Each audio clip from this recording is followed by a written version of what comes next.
Well, what a delight to have with us today Kate Obenshain. She is, she's very passionate about what she believes. She's authored a new book called Divider-in-Chief. You see her all over the news.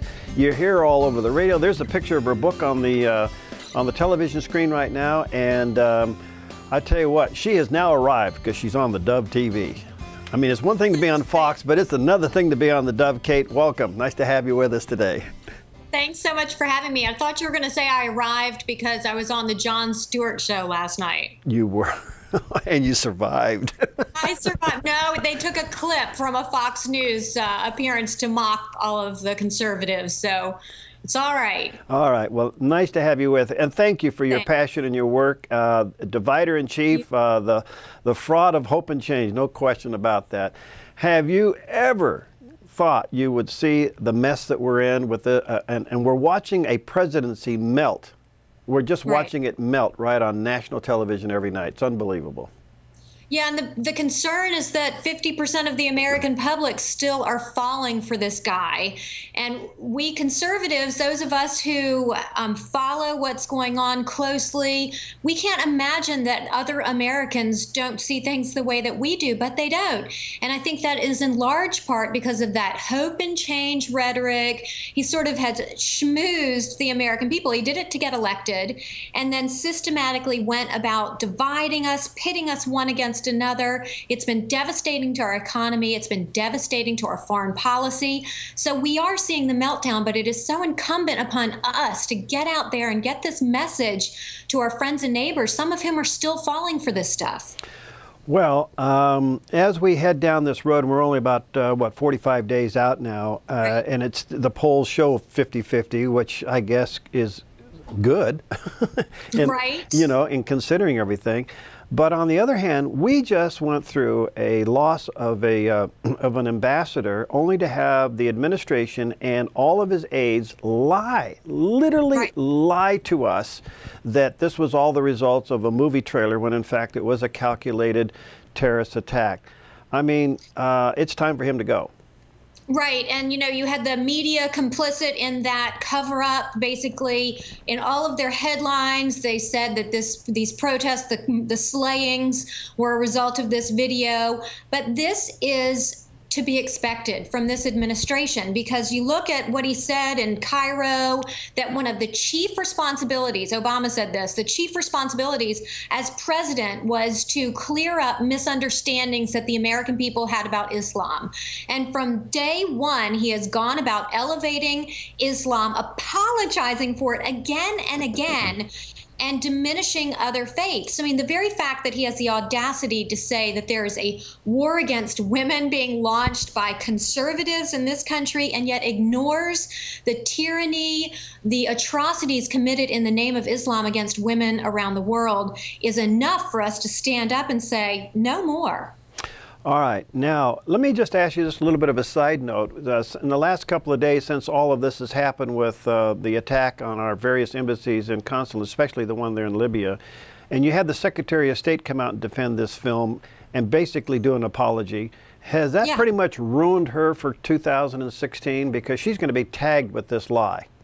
No, she will say that she was forced to do it by Obama, that it was the Obama administration policy. That's what she's going to use as her blanket excuse for anything that did not go well. I think Hillary Clinton is incredibly skilled, and you can bet she and Bill are going to spend the next 4 years focusing on how they can distance themselves from what will be a disastrous 4 years if Obama gets reelected. And they will be distancing themselves. I think she's already laid the groundwork to be able to do that. Certainly her husband has, in that that bizarre convention speech that he gave, where he was sort of patronizing and patting little Barack Obama on the head, saying, well, nobody should have expected him to be able to do what I was able to do. So I think they've laid the groundwork for that. Now, your book is entitled Divider-in-Chief. There's no question about it. He has divided this country. He has polarized every group there is out there. That would suggest that those who have been polarized against him would be a larger number than there was when he first got elected.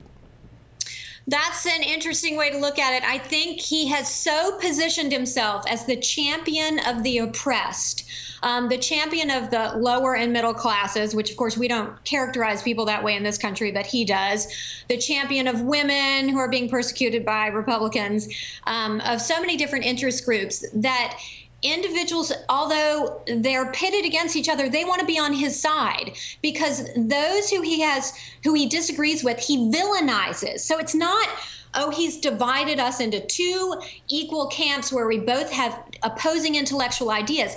His division has nothing to do with ideas. It has to do with vilifying half of the population, suggesting that their motives are malicious, because they are hate-filled, they're greedy, they're sexist, they want to take women back to the Stone Ages.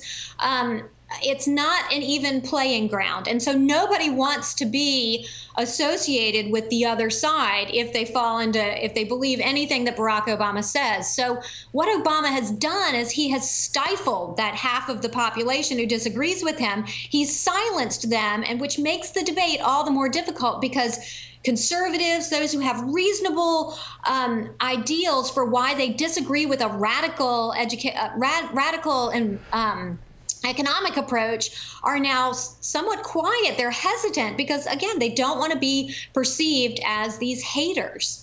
Wow. On the other hand, a lot of those people did vote for him in '08, and now they've been marginalized. I would hope that they would wake up.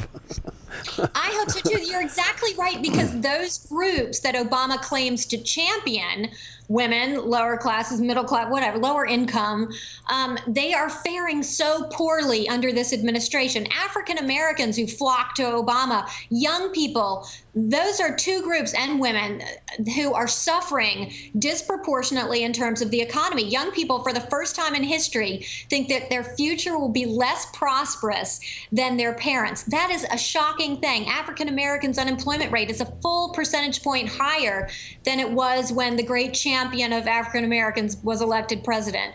So again and again, while still these groups in serious majorities are supporting Barack Obama, they have suffered disproportionately. That's why I wrote Divider in Chief. I want people to realize, look beyond his rhetoric, folks. What he is trying to do is push through economic policies that are devastating, but also to silence you, to keep you from noticing it, because it's person against person. It's not idea based. In America, we believe in the dynamic exchange of ideas. I'm all about division in politics, but based on ideas. Let's have mutual respect. Obama said he was going to restore that to America, but he has systematically destroyed it.